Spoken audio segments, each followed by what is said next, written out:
السلام علیکم محترم عزتمنو قدرمنو مسلمانانو ورونو امید مې دی چې جوړ او روغ به یاست د صحت جامع به په تن باندې وي ته په سیټ کې دا ویډیو وګورئ وروسته به بیا خبره کوو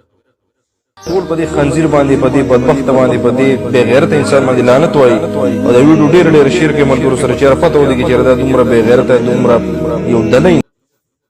بلکې ایمان خو پکښې کې و د لسې د 11 کال نه هغه ژره پرېښه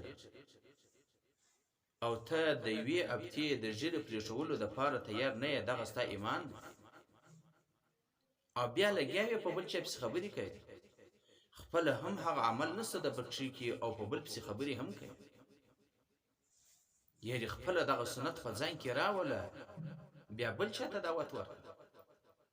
چې په هغه کې هم تاثیر وکړي که چیرې یو غریب راسي د الله تعالی په نامه باندې 10 روپۍ د څه وغواړي هغه ورکولو ته تیار نه یې چې معاف کړه او د نبي کریم صلی الله علیه وسلم بارک د ژرو ختمولو ته 200 د پیسو ورکولو ته دوی تیار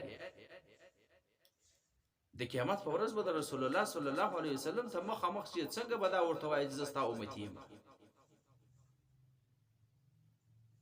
څنګه امتي یې چې ته د هغه سنت ختمه یې که ته کوې هم بد عمل دی که هغه کوي هم بد عمل او ژر خریل داسې بدترین عمل دی چې نبي کریم صلی الله علیه وسلم بارک په دومره نفرت کاوه ژر خریلي ته به یې بالکل کتله نه د هغه نه به یې مخ اړوي علامه ابن کثیر رحمت الله علیه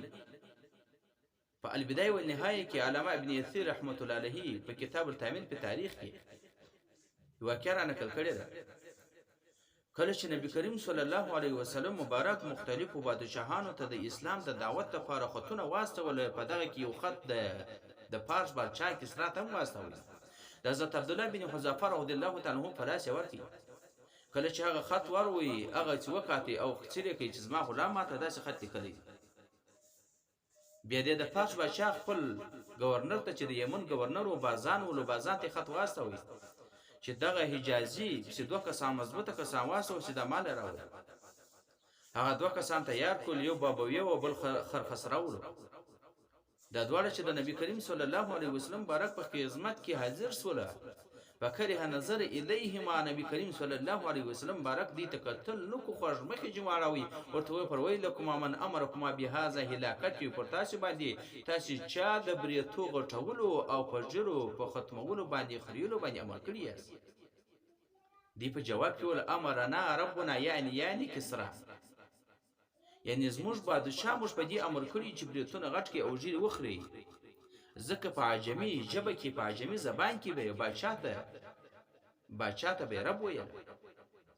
نو نبی کریم صلی الله علیه وسلم بارک و فرمایي ولکن ربي امرني بإفاء لحيتي وقص شارب لیکن زما رب زه په ژرو غټولو او په بریتو کښنی کولو باندې عمل کړی لیکن دغه واقعه ډیره اوږده ده د دې سیر مختصر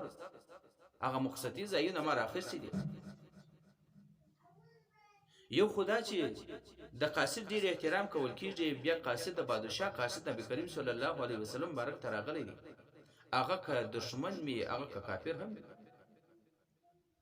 دویم دا چې نبی کریم صلی الله علیه وسلم به د میلمنو ډیر خدمت کوي او دا دواړه میلمانه دي د هغه باوجود نبی کریم صلی الله علیه وسلم بارک دې ته توجه نه وکړه مخې جنواره نو ژر خریل داسې بدترین عمل دی باید دغه نه اجتناب او پرهیز وکړو ځکه په بعضې کتابو کې دا خبره لیکلې ده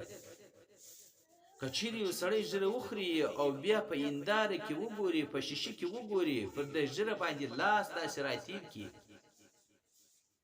په دې ژره لاس داسې راتېږي پر دا مخ باندې لاس راتېږي ژره خریلې ده ختم کړې ده چې اوس یې څنګه ښه خوند وکړي وایي دغه سړی بې ایمانه سو د ایمانه نه ووتی دا سړی په دې باندې کافر کیږي ځکه د الله تعالی پر تخلیق باندې ته اعتراض وکړي د الله تعالی تخلیق ته ناخوښه کوي چې الهي دغه ژره چې کوم را کړې ده دغه ویښتان چې پر مخ را کړي دي دا رقم خوند نه کوي دا چې وخري دا رقم خوند کوي نو کوم سړی چې د الله